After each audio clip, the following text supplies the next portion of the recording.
kuma thuam po hay bay na sa kan chia dầu chia hay bon ra ne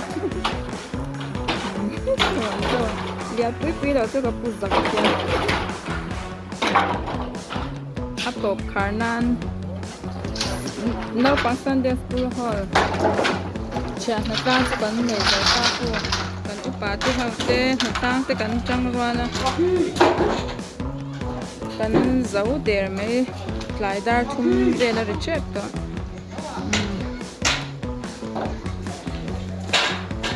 bon khop mai a chen phei chu kan accident lek zena